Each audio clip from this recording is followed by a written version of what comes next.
I still have, not nightmares, but I still think about when Michael Therrien said, hey, you have to fight Scottie Upshall tonight. And that was like probably the most nervous I've been for a full 12 hours. Is it normal for a coach to say that, or is that just understood and more spoken of with teammates?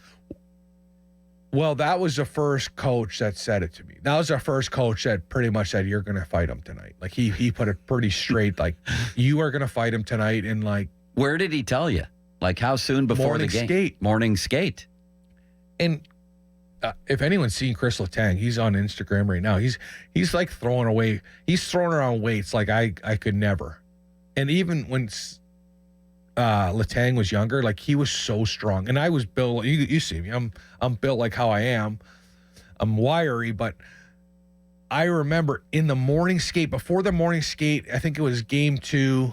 Game 1, we beat them. Tanger scored, I think, overtime, but Scottie Upshall was running around like crazy, going after Letang because that was his job. He was he was that middle lightweight. And, I'm having breakfast and, Michael Yoke comes in. He goes, hey, Therrien wants to talk to you. I'm like, oh, maybe I'm moving up in the lineup. I thought I had a pretty game. And then I sit down in his office and he's having a cigarette and we're kind of sitting like this. He's got a TV, a big screen TV, and he's got his computer hooked up. And he goes, watch this. I go, okay. I thought it was going to be my highlights. It was nothing to me. It was Scottie Upshall running around, hitting guys, chirping guys. And he shuts it off. He goes, are you going to let him do that? And I'm going, you're like, no, I'd never, no. And I was like, you see what he's doing to Chris Letang? Like, Chris Letang's too good for us for letting this guy run around. And then he started telling me, he's like, TK, what I want you to do. He was telling me exactly every step he wanted me to do. He's like, I want you, when we get to that draw, I'm going to line you. I'm going to try to get you up as soon as possible and get it out of the way. I want you to square up with them.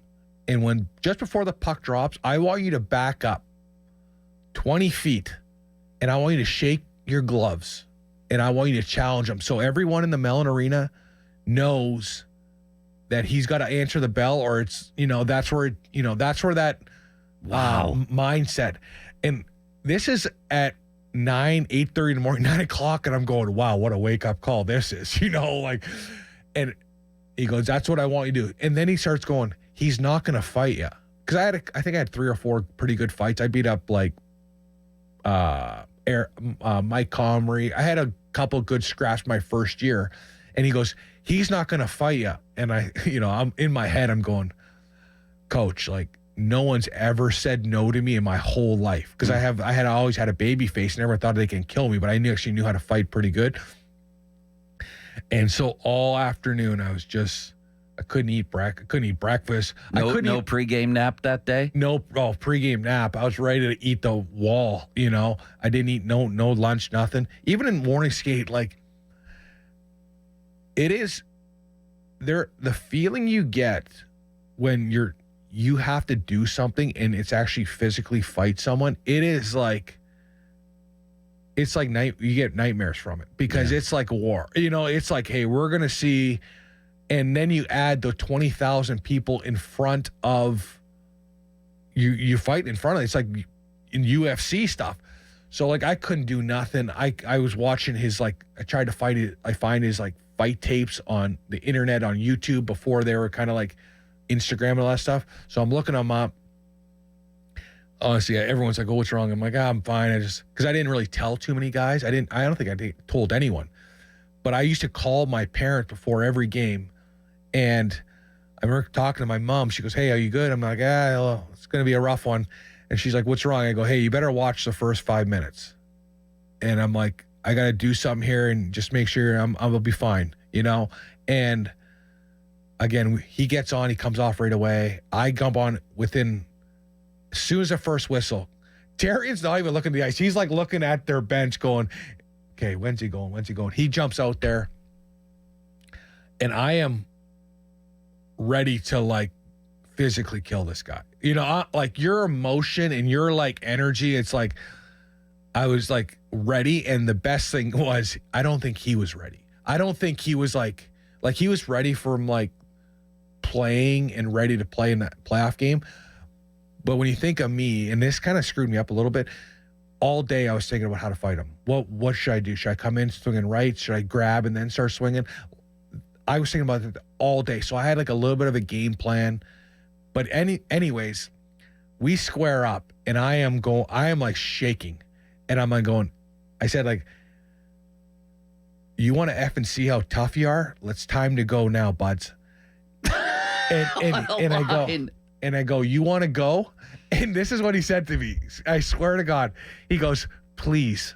And I go, I'm sorry, what did you say? And I go, you want to go? He goes, please. And I was like, you know, you want to tell Terry? Terry didn't think you're going to fight me.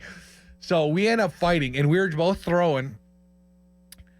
I fell, or I lost my balance, and he was on top, and he actually let me come back up. And then I caught him with 3 or 4, and I give it to him, you know. And when I stood up and the whole bench was up, the whole Mellon Arena was on their feet, because I was like, you know, squared up first round against Philadelphia. Like, that was one of the coolest moments in my career. But I remember the next day, and Terry's like, I'm surprised he fought you. I go, are you kidding? I was just like, dude, I go, you knew it was coming. He kind of did a smile, and I was like, dude, I knew it was coming by the time you started, and I was watching him in warm-up. He was going to say yes, you know, and that emotion is what you miss, you know, like that kind of the jitters, and that was like crazy. But wow. Limits, what'd you think of that story? That's a great story. Yeah. And I got goosebumps over here. This is like Braveheart. well, I'm thinking about the Mellon Arena at that point, too. That would have been, obviously, when they had the whiteouts in the playoff, too. So you have a great environment going. And, man, I could just picture it now. Wow. That had to have been a thrill. Because, I mean, it was a thrill to get it over with.